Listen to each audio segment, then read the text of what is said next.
So, good afternoon, everyone, and welcome to the Wharton Esherick Museum's November Spotlight Talk.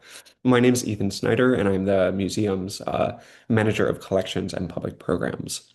So, today we're going to be spotlighting Wharton Esherick's monumental sculpture, Oblivion. And if you've been to the museum or you've seen our recent traveling show, The Crafted World of Wharton Esherick, you would undoubtedly remember seeing this over 7 foot tall sculpture of two figures embracing. So here on the screen, we see the sculpture Oblivion as it's on the road, first on the left at the Chazen Museum in Madison, Wisconsin, which was its second location, and on the right, we see it at the Brandywine Museum of Art in Chadds Ford, where the Crafted World started. And the traveling collection has returned to us in late September, and since then, the studio has largely reverted back to its old self. However, one of the major changes that the studio has seen is that Oblivion has actually moved from its old location. So, for as long as Wharton Esherick's home and studio has been a museum, this large artwork has sat perched atop the sculpture well, like we see here on the left, tucked underneath the spiral staircase. Now that it's moved across the room, as we see here on the right, we're taking the opportunity to highlight this piece. So, in the roughly 20 minutes we have today, we'll be covering the larger context for making Oblivion, where it's traveled over its lifetime, where in the studio it's lived, and finally, the sculpture's mysterious little sibling. So, making Oblivion was a 5 month project for Wharton Esherick. Information in his account book that we see here on the screen, that was kept by the family friend Priscilla Bunton, specifies that the artist began directly carving the sculpture from a single log of black walnut in October 1933, and we see that note here, started in October. And Wharton finished the piece in February 1934, as we see here. And to date, that was one of the largest sculptures that Esherick had made. So the sculpture Oblivion depicts two actors in Hedgerow Theater's 1933 production of Son of Perdition, which was the world premiere of this play. The Esherick family had, by this point, been involved with that Hedgerow Theater for roughly 10 years. Esherick often would sketch the performers at the Hedgerow, either during their dress rehearsals or during live productions. And here on the screen, we can see one of the few pencil sketches that Esherick made at the theater while he was watching Son of Perdition. And this sketch must have undoubtedly served as a kind of design drawing for Esherick executing the sculpture at full scale. So Wharton's brother-in-law and Hedgerow troupe member Ferd Nofer recalled in an interview sometime in the mid-1970s that there was a really great sense of doubt around Esherick's ability to execute Oblivion. Ferd believed that, quote, the positions of the two figures were impossible to capture. However, the design drawing must have helped Wharton figure out some of the logistics, and ultimately Esherick proved the naysayers like Ferd Nofer wrong. And not only that, but Ferd even recalled helping Wharton finish Oblivion, sanding it down to its smooth, lustrous surface. So the 5 month period that Esherick worked on Oblivion appeared to coincide with a kind of short winter lull in his growing commission work. Earlier that year, Esherick had finished up two relatively large projects. One for his friend, the modernist photographer, Marjorie Content, who commissioned this bedroom suite that we see here on the left for her New York City apartment. Wharton was also working away at a commission for the Cook family's horse stables in Mount Kisco, New York, that we see here on the right side of the screen. And at the same time Esherick was working on Oblivion, he was also making another set of these wagon wheel chairs that he had originally made for the harness room for his client Dorothy Schubert, as well as preparing to send work out for a number of exhibitions in Philadelphia, New York, and as far afield as Wichita, Kansas. So once Esherick was nearing completion on this sculpture, his friend Marjorie Content came down to the studio to take some photographs of it. The photograph that we see here on the screen dates to 1934.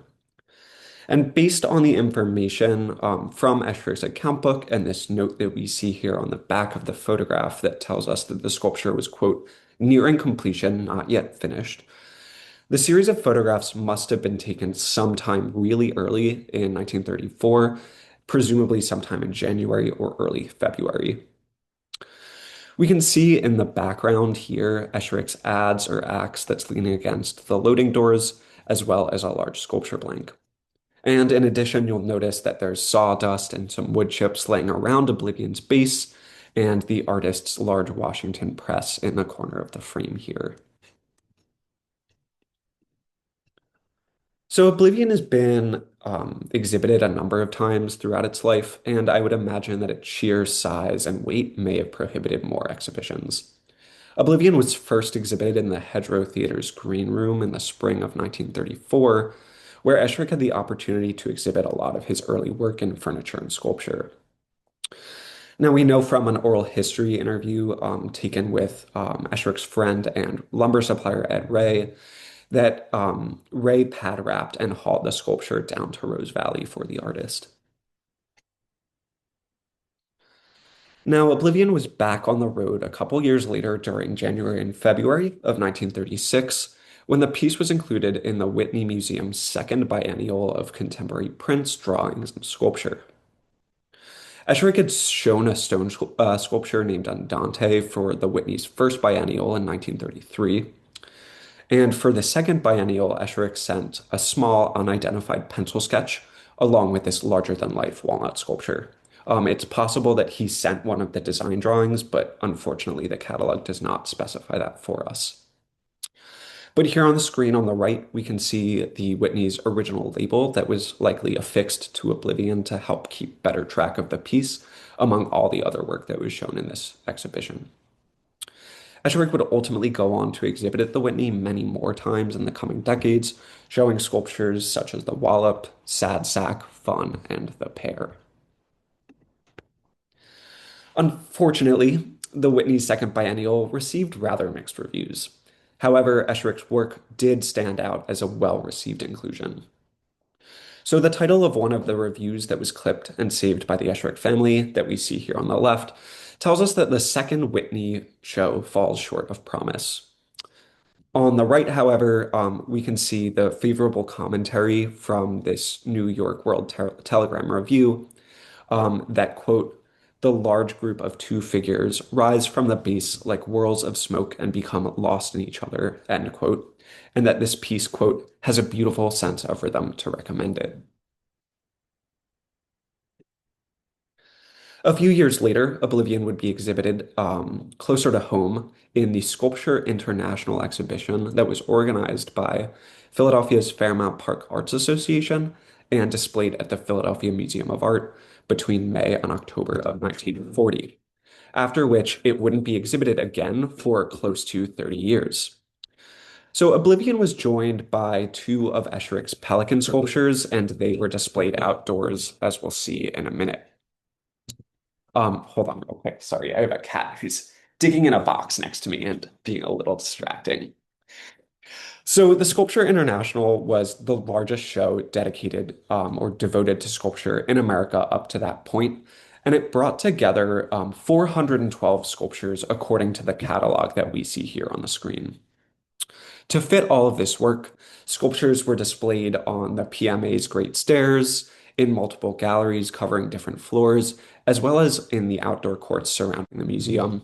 And in a moment, I'll show a number of photos of the exhibition that was published by the Fairmount Park's kind of annual review in the year following. So here we see some of the sculptures outside. Here we see the Great Stair Hall adorned in sculpture.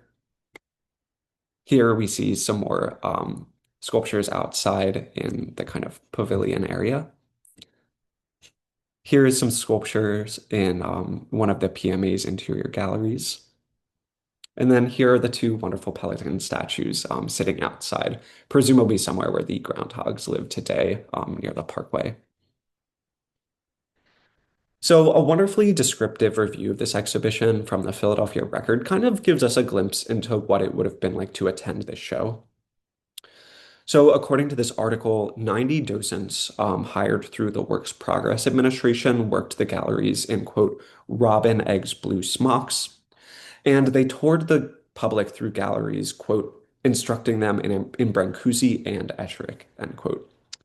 And in the photograph here on the screen that appeared in this review from the Philadelphia Record, we can see a group of people with relatively mixed expressions here, and the guiding hand of a docent coming into the frame from the right side, instructing the visitors about Brancusi's marble sculpture miracle. So Esherick was one of a couple hometown artists featured in this exhibition at the Philadelphia Museum of Art. And of course, the Philadelphia Record, as a local paper, couldn't talk about one Philadelphia-born abstract sculptor without mentioning the other, Alexander Calder, of course, who the paper called, quote, the revolutionary motion and art man. The article suggests that there was a particular type of accessibility to Calder's sculpture and suggested that reasonable people understand his work. In contrast, however, Esherick's work seemed to be less accessible, and the reviewer said that it angered the old reactionaries. So, this sentiment seems to suggest that there was possibly something more interesting, challenging, cutting edge, or daring to Oblivion's gleaming surface, at least according to Manning Smith, who penned this review. And again, Oblivion wasn't exhibited until another 30 years, the tail end of Esherick's lifetime in 1968, which was 2 years before his death. And 1968 was a huge year for both Esherick and Oblivion, since the piece was exhibited 3 times that year. It traveled east into Philadelphia twice and westward to Lancaster, Pennsylvania. So the first trip for Oblivion was to Philadelphia over the summertime of 1968, when it was exhibited in a show organized by the Philadelphia chapter of the Artist Equity Association. The exhibit was hosted by the Philadelphia Civic Center Museum, which is located on the west side of the Schuylkill around 34th and Civic Center Boulevard in proximity to the Penn Museum. There aren't many records, unfortunately, of this exhibition in our archives, but we do know that Esherick sent 2 pieces to the show, Oblivion and Twin Twist. And we know this because these sculptures appear in some correspondence with insurance brokers. Um, After the show wrapped up, there was some damage that these pieces unfortunately incurred on their way back to Esherick's studio. Esherick wrote that there were many nicks and scratches, plus paint on Oblivion and a large nick on Twin Twist. He estimated that the restoration cost would be around $130, and the majority of that was paid out by the city since this was a municipal organization, and the remainder was paid out by the insurance company. So once Oblivion was given the TLC that was needed, it was sent out again in the fall of 1968 to the Gothian Gallery at Franklin and Marshall College in Lancaster, Pennsylvania, for a small retrospective of the artist's work. Here we can see the checklist that Esherick was preparing ahead of the pickup for this exhibition. And as you'll see, the list includes a number of sculptures, pieces of furniture, as well as an assortment of bowls and trees. In addition, in this review on the left-hand side of the screen, we can see that Oblivion was highlighted in the press coverage for this exhibition, alongside Esherick's other sculptures, the Wallop that we see here on the top, Adolescence, and XX.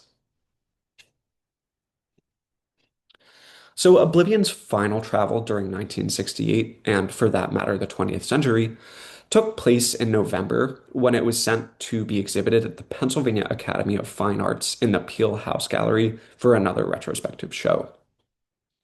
In comparison to Franklin and Marshall's exhibition earlier that year, Papa's retrospective was much broader in scope, and it included models, photographs of Esherick's interior work, as well as prints and paintings from the 19 teens and early 20s that likely hadn't been exhibited for decades.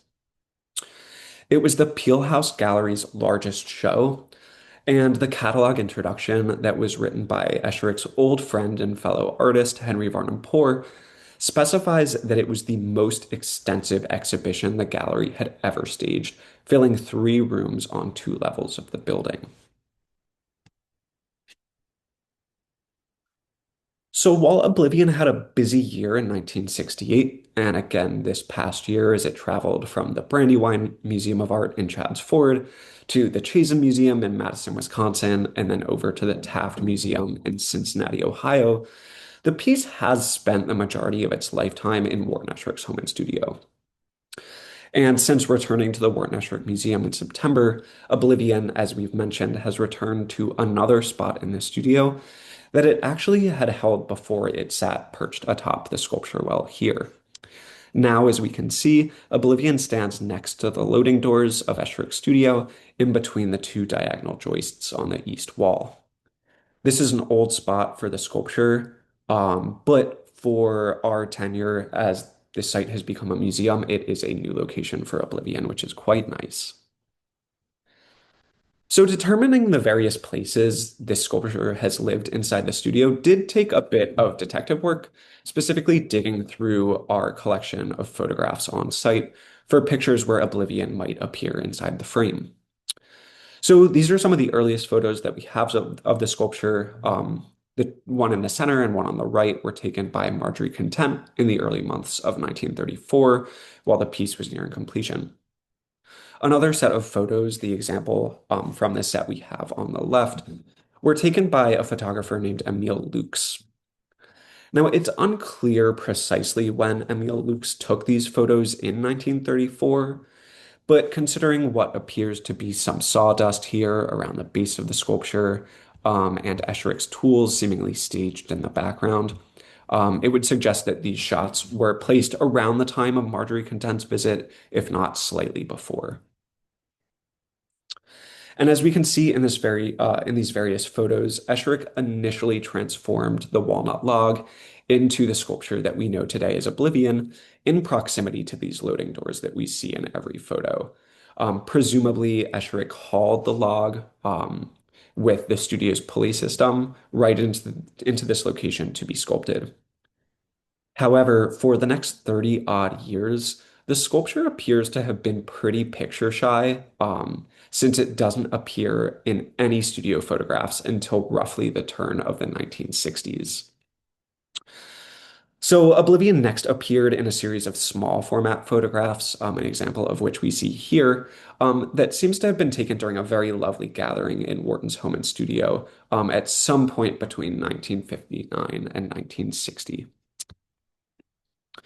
So we can see here in the background of these two photos that by this point in its life, Oblivion was parked between the joists of the east wall of the studio where it lives now since it returned from Cincinnati in late September. We can see the large horse sculpture here, presumably in between some coats of paint next to Oblivion, where it lived until the crafted world returned home, and now it lives in the 1956 workshop so that we have sufficient space for visitors to move around the gallery. We can also see in one of these photographs that the next location for Oblivion, which would be above the sculpture well, was taken up by the sculpture Nocturne that was made in 1927 and sold before Esherick passed away. And we're led to believe that these photos must have been taken around the turn of the 1960s due to the fact that the surface of this railing, as well as the rail sofa, are quite fresh. And this was made and installed in 1959. So it appears that Oblivion made its last move of the 20th century up to the top of the sculpture well shortly after the party that we just saw. In this photograph that was taken by Esherick's friend and client, Lawrence Seaver, we can see just peeking up in the top left of the frame, Oblivion's base right here. Now we can see Oblivion more clearly in these photos that were taken by the photographer Hoag Levins in the early 1970s for the Philadelphia Inquirer around the time that Esherick's home and studio was transitioning into the museum that we steward today. And there it lived until 2024 when the sculpture had to be blocked up to floor level, wrapped, and rolled out through the studio's loading doors on dollies. Then it had its first year of intensive travel since 1968, going significantly farther than Philadelphia or Lancaster, all the way out to Madison, Wisconsin and Cincinnati, Ohio, before it returned home near to the loading doors, where it had been in the 1930s and the late 50s, and possibly that photo shy period in between, but for now we will not know. Now, I want to end today's talk by introducing an interesting little mystery, or at least it was a mystery to me, that arose during my research process for this talk. And that is Oblivion's little sibling.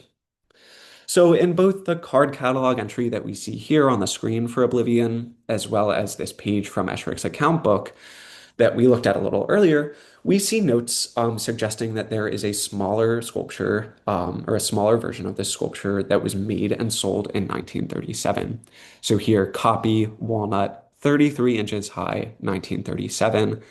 And we see here from the account book in 1937 that from August to September, a reduction was made by someone named Von Hebel of Oblivion.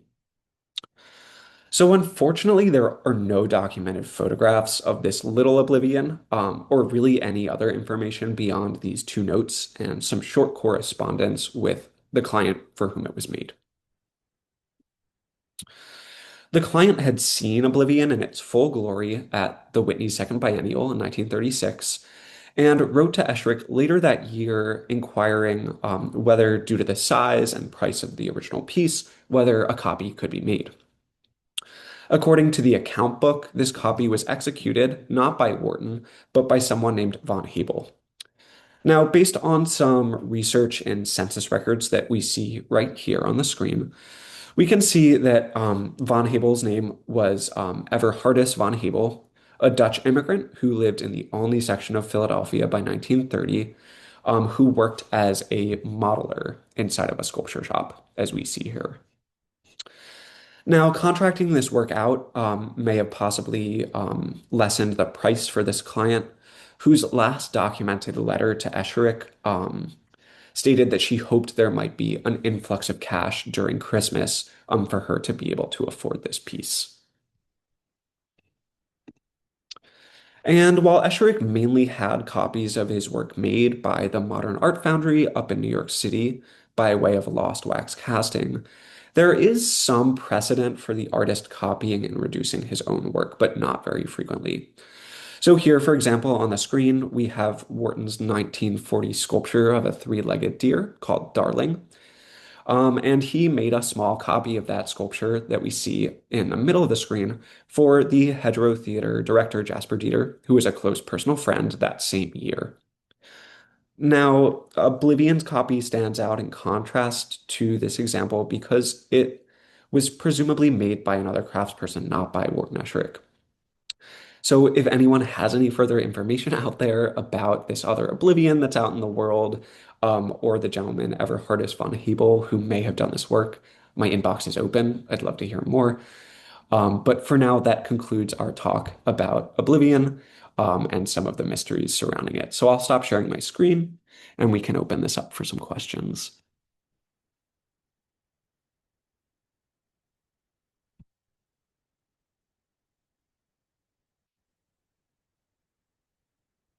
Hey, can you hear me? Yes. Um, I was curious. There was an exhibition earlier in your talk where there was a Brancusi sculpture and Esherick. Where were they both around this time in their careers? Like, were they famous in any way, or were they kind of beginning out? And I'm curious how that was perceived.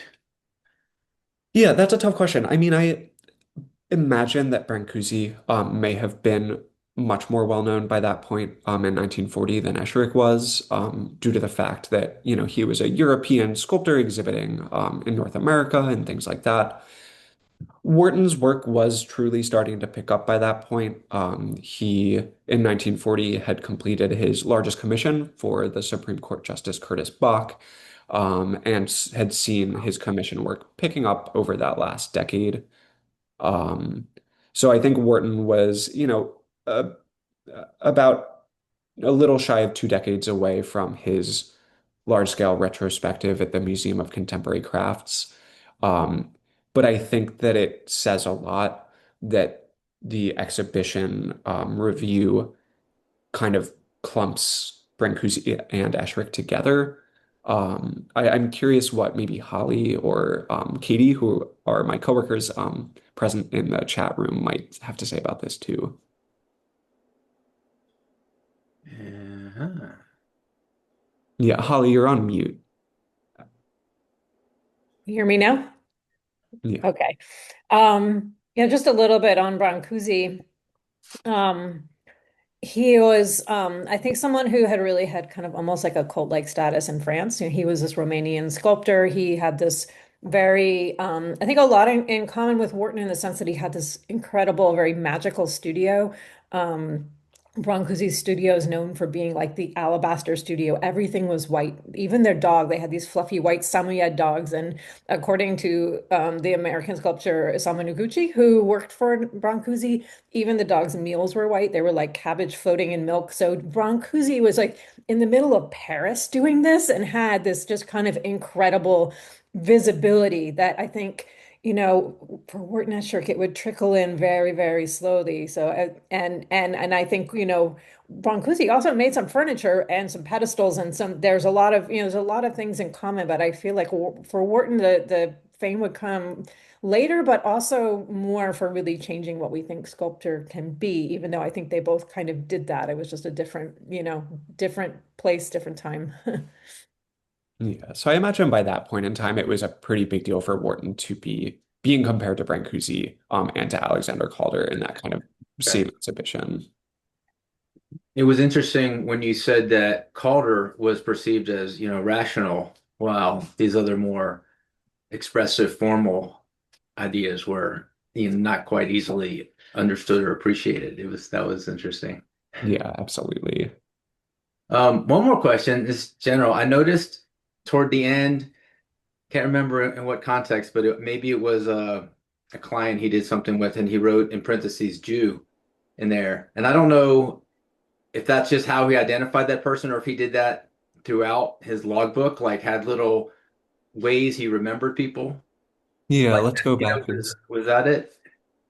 so are we Right there, right there. Am I reading that? yeah. Philosopher Jew. Oh, yeah. So that was I think an informal title for that sculpture. I've Oh, seen it okay. many times, yeah, but I don't think that it has anything to do with Curtis Bach, except that the sculpture was made for him. But his idea was a Jewish philosopher. Is that I what he's trying to guess, say in there? yeah, I would presume so. Okay, interesting. Yeah. I have a Yeah, couple of Jonathan. questions. Yeah. First of all, I noticed in one of the photos of it in the workshop, there were noticeable checks and cracks in the base that weren't visible in the other photo. Do you know how or when those were filled? I am not. I would actually maybe call on Larissa, who's a woodworker, to maybe provide a little bit of context around that. I know that the sculpture does still have checks in it today, so not all of them were filled.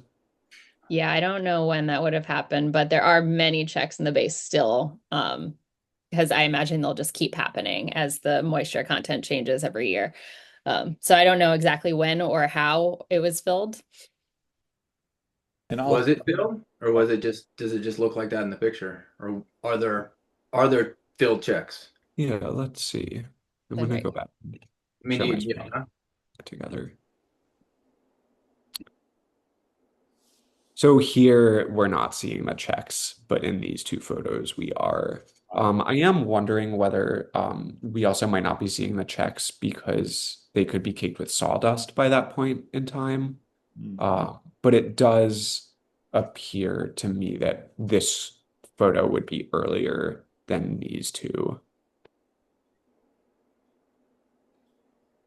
Also, you had two photos, one of it before the recent exhibition and then after his place. Yes. And, Yeah. the one on the left is noticeably dull, perhaps just dusty. The other one seems to be polished, kind of finished. did he use on his sculptures, and what have you used to restore that luster? Yeah, so Wharton mainly used boiled linseed oil for his finish. Um, Today we use, for conservation purposes, Balin's paste wax, which is no longer in production, but our volunteer conservator has quite a big backlog. And it's done well to kind of add some luster to the surface for a time being without affecting the finish or building up on the surface, which has been good. Yeah. You know, in the picture you have up on the one that shows the what would ostensibly be the back of the sculpture, you can see the checks, but not the one that shows the front. So I wonder if they were just repaired on what would be the show side of that. I don't know. Yeah, that's quite possible. I think that's a great guess right there. And being placed by that window for so many years, did you notice any discoloration, fading, or anything on that side? Yeah, honestly, not too much. Those are glazed windows, so they let in a more diffuse light. Mhm. Um, I'm sure that if we looked really closely, we might see that it's faded a little bit, but largely the surface looks pretty homogeneous. Okay, one more question. Yeah. Okay, um, I know that if you'd had pictures of him making the sculpture, you would have shown them. Do you have pictures of him that might reveal his techniques for making other sculptures? Yeah, absolutely. So we have some photographs, and Holly can weigh in here because she also digs through these quite often. A couple photographs of Esherick at his homemade bandsaw, and a couple photos of Esherick outside of his 1956 workshop's loading doors, with a big hunk of lumber and his shop hands kind of getting ready to start working on something. And then we also have photos of Esherick working on probably the largest sculpture he made. We can see just the bottom in the background here called Dance Finale. And we have photographs of Esherick working on that in the Adirondacks in the 1930s or late 20s. It's good. And finally, thank you so much for these talks. I always enjoy them. Yeah, of course. It's my pleasure. I have a follow-up on those tools. What are they? Like, did he use a chainsaw to rough out cuts, or was it all mallets and chisels, or I am not sure. Holly, can I pass that off to you? I know that he used mallets, chisels, axes, and adzes and things like that. I'm not sure about chainsaws necessarily. So I think that really changed over time, and it's some of the biggest insight I've gotten into his process has been from the writing of Horace Hartshaw, who was one of his employees in the later years through the 1960s.